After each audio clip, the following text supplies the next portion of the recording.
share what I figured out with you because I think this might have some profound insight for you too. Let me first show you a really interesting study. This text that you see here comes from a book called Exponential Organizations by Salim Ismail. Salim Ismail wrote that Google recently demonstrated that its best employees were not Ivy League students, but rather young people who had experienced a big loss in their lives and had been able to transform that experience into growth.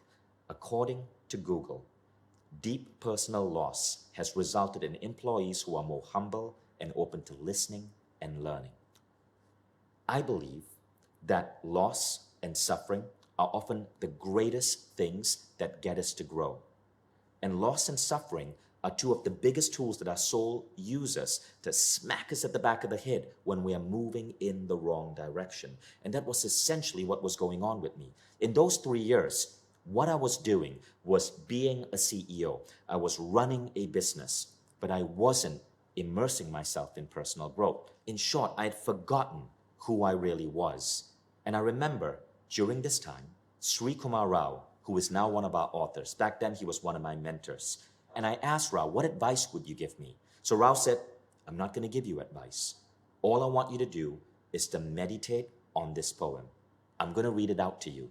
And he went on to explain that this poem came from a 13th century philosopher called Rumi. When I run after what I think I want, my days are a furnace of distress and anxiety. But if I sit in my own place of patience, what I need flows to me and without any pain. From this, I understand that what I want also wants me, is looking for me, and attracting me.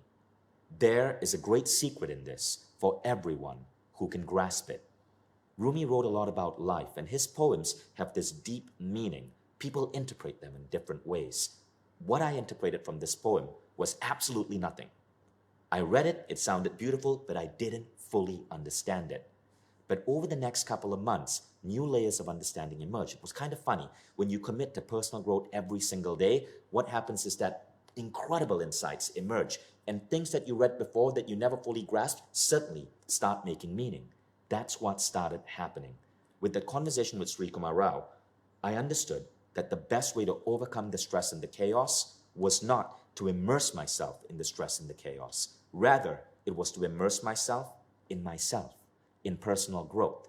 Listen again to what Rumi said. When I run after what I think I want, fixing the business, right? My life is a furnace of distress and anxiety. But if I sit in my own place of patience, what I need flows to me without any pain. I realized that what I thought I want and what I really wanted were two different things. There is what you want from the conscious perspective.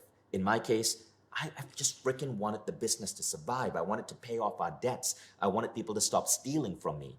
But what I realized is that there's the next level, and that is what the soul wants, and I wasn't paying attention to that.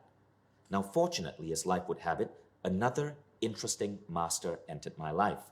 I ended up doing an interview with Reverend Michael Beckwith, and he introduced me to this concept, Kensho versus Satori. Michael Beckwith said that as we go through life, our soul will try to pull us in the right direction. And if we choose not to listen, our soul will push us through pain. This is called a Kensho moment. Kensho moments are when your health breaks down and you're in hospital, but you emerge from that knowing how to better take care of your body. Kensho moments are your business goes bankrupt or you go through some stress like I did, but you emerge from that knowing what not to do.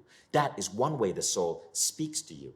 But there's another way, and that is through Satori or insight. Satori or insight is when you sit in that place of patience, as Rumi spoke of, and listen within and immerse yourself in personal growth, in self-study, in rumination, in introspection, in meditation.